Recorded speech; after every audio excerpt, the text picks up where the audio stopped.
That's called a point mutation. When the DNA is being copied, a mutation occurs at one point, at one letter.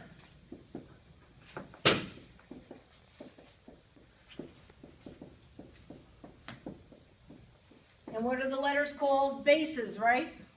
And what are the bases? A, C, T, G, whatever. It occurs in one base. Therefore, it's also called a base substitution mutation.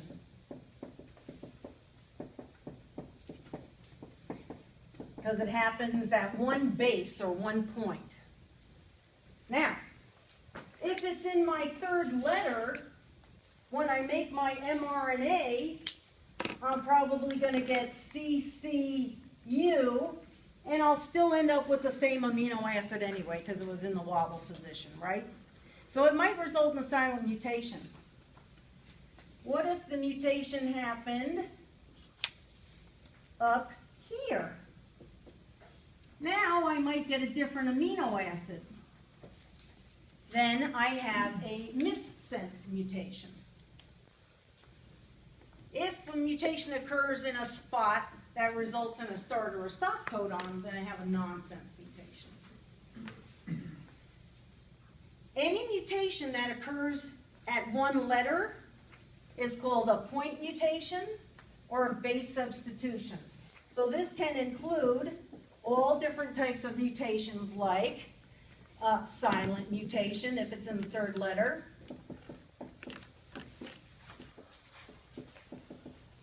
in wobble position, right? Okay, sorry, all of a sudden my stomach just came on. I'm like clockwork, man. Once I start lecturing, I get hungry.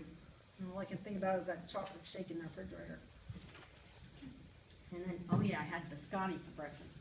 That doesn't stay with you very long. That can include a silent mutation, can include a missense mutation, or it can include a nonsense mutation.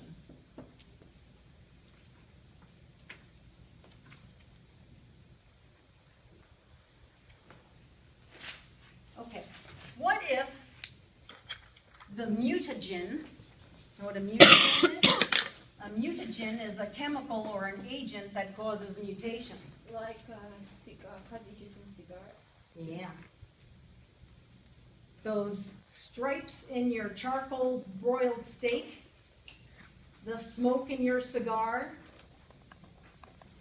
those are partially uncombusted organics. And they cause something called benzpyrenes, which cause mutations, serious mutations. Those are one chemical. There's other kinds of chemicals. Some chemicals we purposefully give, and those will be used to fight viruses. Because viruses have to get inside host cells and be replicated. And if they're replicated with mistakes from the chemicals, then the virus is going to have all those mistakes. But we'll come to that later. Let's first stick with this. Mutagens. One is radiation. In fact, when I was an undergraduate, I worked with a certain mold. It was a black mold. And I hit it with radiation until I got a mutated strain of the mold that was albino or white. Because we were trying to see the differences in the pigment, what effect did the pigment have. Anyways, so a mutagen is a chemical that induces mutation. So some mutations are chemically induced. Some mutations are spontaneous. That means it's a natural occurrence. It's God's fault. I don't know. Spontaneous means it's just a natural mistake. But you can also produce mutations by hitting organisms with chemicals. If I hit the organism with a little bit of chemical, I might make a mutation happen in one spot. If I hit the organism with a lot of chemical, I can make the mutation happen in several spots, right? And the chemicals tend to be specific for the base letters. So there's a mutagen that will affect the C, so it's misread, and you get the wrong letter on this side. There's different chemicals that attach to the G, make it be misread, you get the wrong letter on this side, and so on down the line. Just want you to be aware that the more mutagen you expose your organism to, the more mutations you're gonna get. Makes sense, right?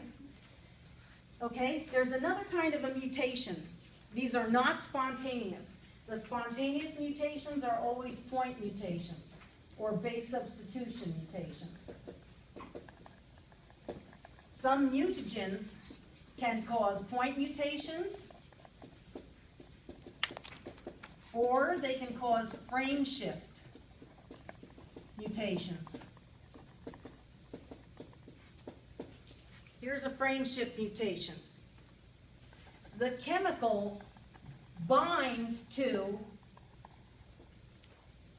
the DNA and completely blocks the letter. And since your DNA is double-stranded, it would block both sides. But just think if it were trying to be copied and it didn't see the C there, it wouldn't put anything here, right? So when the DNA is being read, it reads C, C, doesn't see this one because the mutagen binds and covers it. And so it reads the first codon, CCG, reads the next codon, GGA, and the next one, AAT, and then TT, whatever, I don't know what I'm supposed to do there. So a frame shift mutation is the most fatal or the most harmful potentially.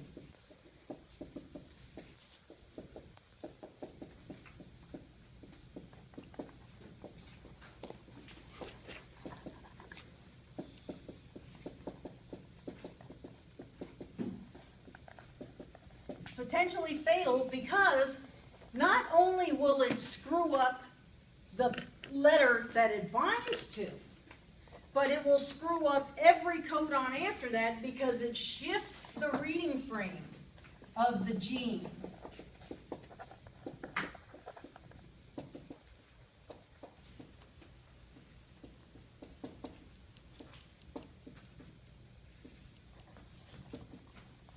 Get what I mean? Okay, now let's pretend my DNA is this long closed loop of DNA. All I could put on the board is one gene. Every gene has a sequence of letters that signals the start, and that's the promoter, and one sequence of letters that signals the end, and that's the terminator. This part is the functional part of the gene, or your book likes to just call it the functional gene. The functional gene is the gene that codes for a protein or some trait.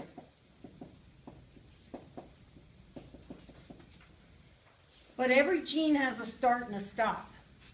And it's a good thing, because with frame shift mutations, if you shift the reading frame of the gene and there's no end to the gene, then that shift is going to occur throughout the entire DNA. But every gene has a stop, a terminator. This way the frame shift mutation might completely screw up this gene. But at least it doesn't go to any other genes in the genome, okay? So terminator ends the gene and keeps the frame shift mutation from running throughout the DNA, yeah? By terminator, do you mean like the stop codon, or? Yeah, stop codon. But wouldn't that also be misread? It's a different thing. It's like In your DNA, the DNA has genes signified in it. What did you say? I was saying that if the terminator is the stop codon, then wouldn't it also be misread? Oh, the by codon, frame shift? that's a different thing. When you're reading, yes, when you're making mRNA from DNA, the mRNA will have start and stop. Because the DNA has promoter and terminator. Think of it that way. Okay, so there's no start and stop on the actual DNA. Right. The start and stop are on the RNA. mRNA, or Yeah, right, right. So when you're making a copy of a gene, you want to copy just that one gene. So the gene in the DNA has a promoter to say, okay, start copying now, and a terminator say, okay, you're done with the gene, stop now.